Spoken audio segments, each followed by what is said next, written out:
Segunda Reis, capítulo 9.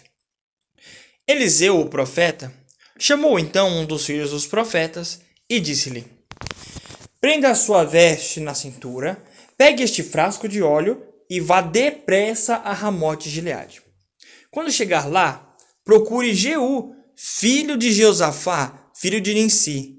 Entre, faça-o levantar-se do meio dos seus irmãos e leve-o à sala mais reservada. Então, pegue o frasco de óleo, despeje-o sobre a cabeça dele e diga: Assim diz Jeová, estou ungindo você como rei sobre Israel. Depois abra a porta e fuja sem demora.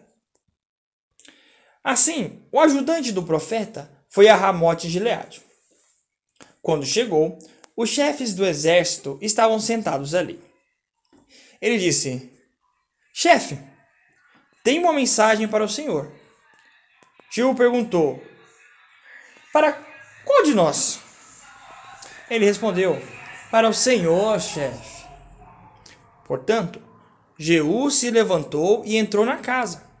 O ajudante despejou o óleo sobre a cabeça dele e lhe disse: Assim diz Jeová, o Deus de Israel: Estou ungindo você como rei sobre o povo de Jeová, sobre Israel. Mate-os da casa de Acabe, seu senhor, e eu vingarei o sangue dos meus servos, os profetas, e de todos os servos de Jeová que morreram às mãos de Jezabel. Todos os da casa de Acabe morrerão, e eliminarei em Israel todos os do sexo masculino da casa de Acabe, incluindo o desamparado e o fraco.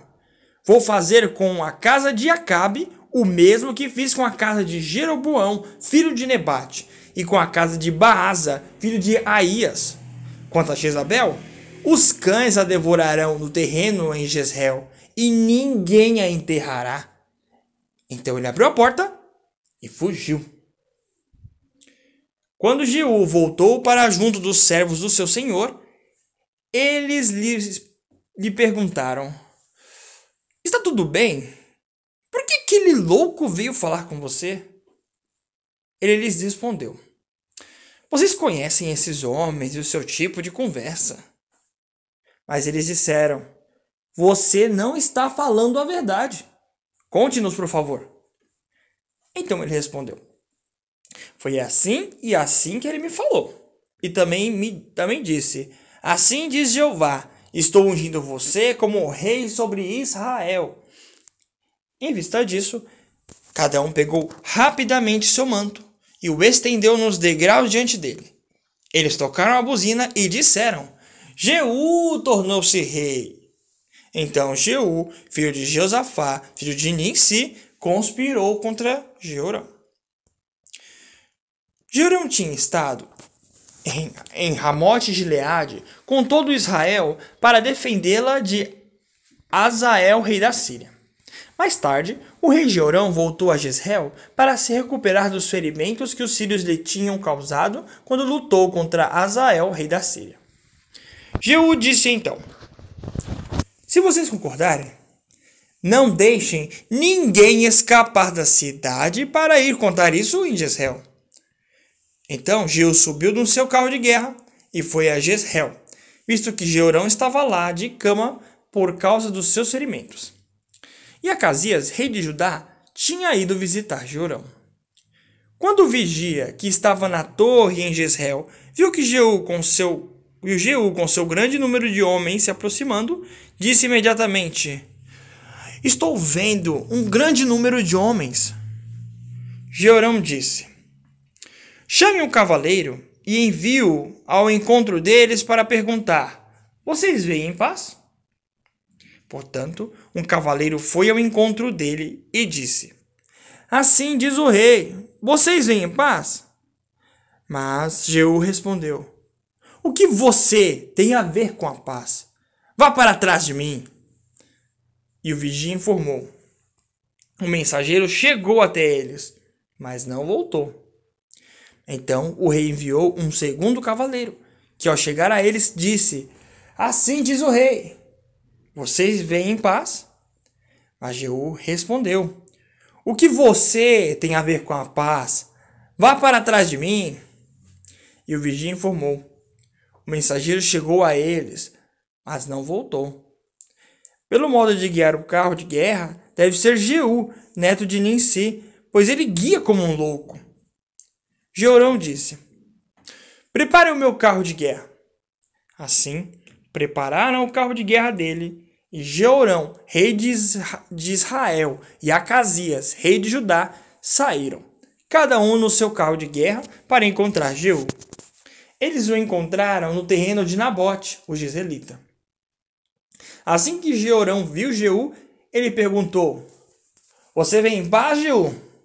Mas ele respondeu: como pode haver paz enquanto continuam a prostituição e as muitas feitiçarias de Jezabel, sua mãe?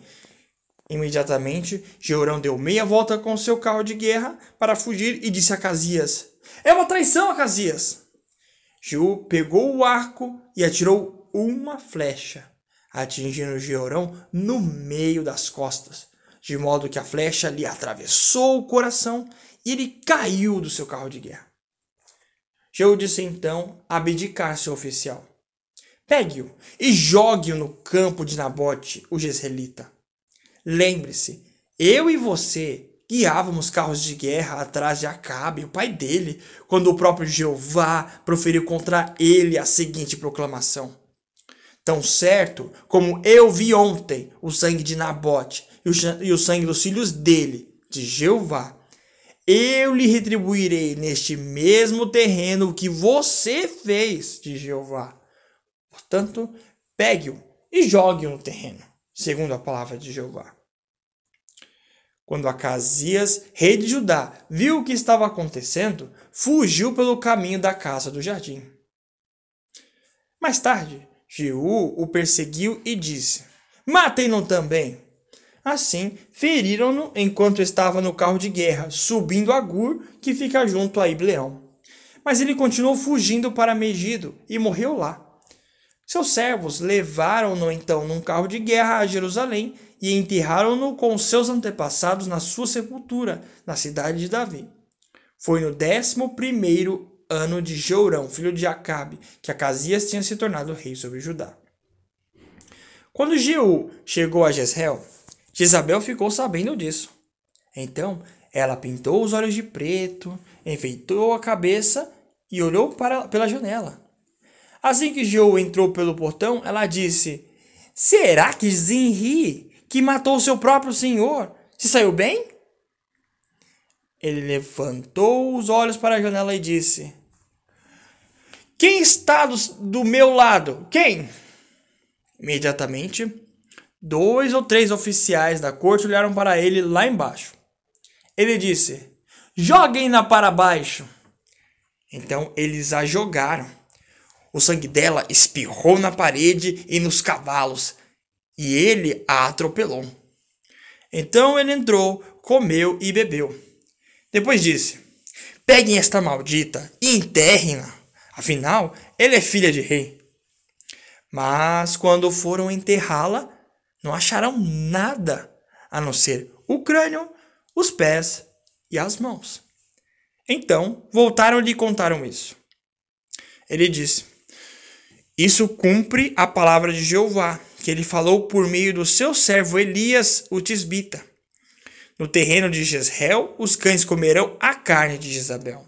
E, no terreno de Jezreel, o cadáver de Jezabel se tornará como estrume sobre os campos, para que não se diga: esta é Jezabel.